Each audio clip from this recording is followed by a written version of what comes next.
Another thing that I like to do to shorten the whole composting process, because I have a Vitamix heavy duty blender, I'll add water and blend all of my skins and all of the things from the kitchen and put it in my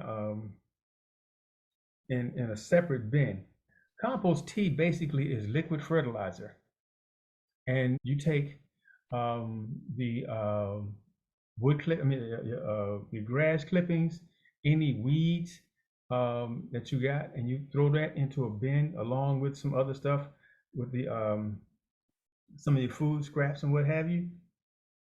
Put a lid on it and let it sit. I got two bins out here in the yard where I keep them in the sun, in the sunny area, and I even put glass on top to increase the radiant heat from the sun, so that it will burn off a lot of the potential weed seeds, and it will cause the catalyze the whole chemical process of the breakdown, as well as pulling the water from those things, so that it will come up and then it will drip down. And so it's like brewing, a natural brewing of tea from weeds and what have you. And you can take, like I said, your food scraps, blend it in your blender, and just pour that in there. And I have the glass, I actually have two pieces of glass to cover it, right? And in between where they meet, when it rains, some rain gets down in there. I'll add water, but I like for the rainwater, and I collect rainwater, so I'll add rainwater. But I like for it to just do its own thing. So, but the liquid that you get from that is liquid gold, and I use that as part of when I water. I use that, and you can do a ratio of a quart to X number of gallons.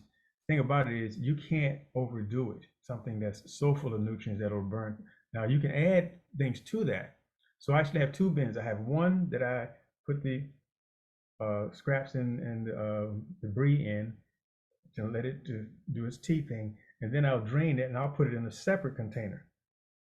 That separate container, I will add some other amenities like kelp, to increase the nutrients. Maybe some Epsom salt, and also some sugars, i.e., things like sweet potato skin or even molasses.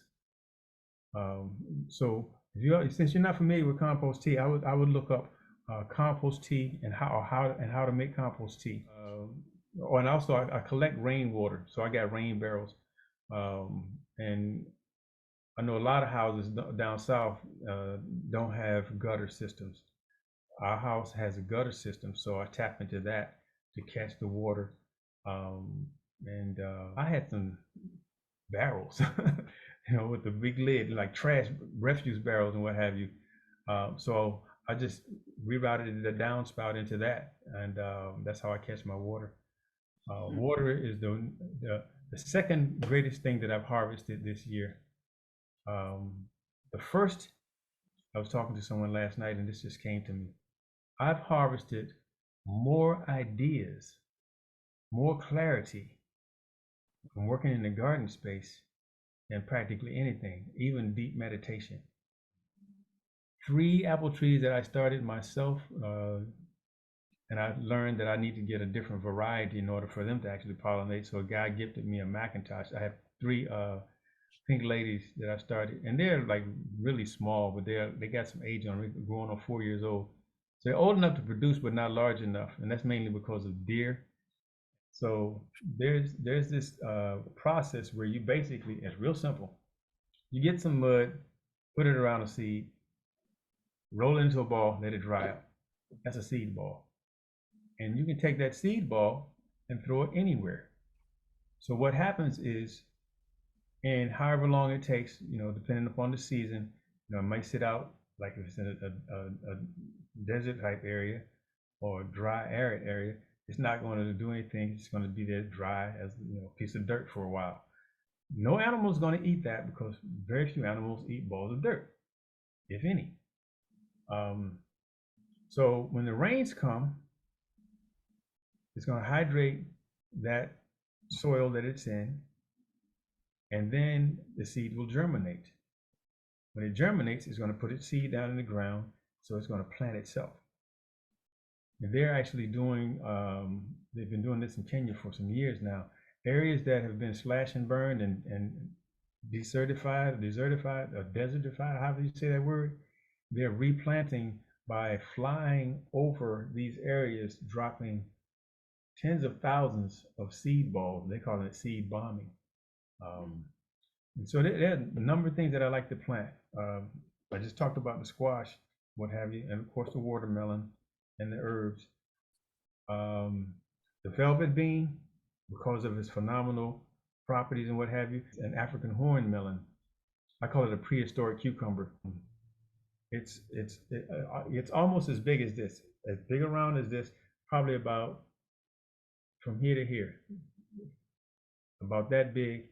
And they also call it a jelly melon because on the inside it's like a passion fruit. If you ever eat a passion fruit, it's almost like a gelatinous, and there's a lot of seeds.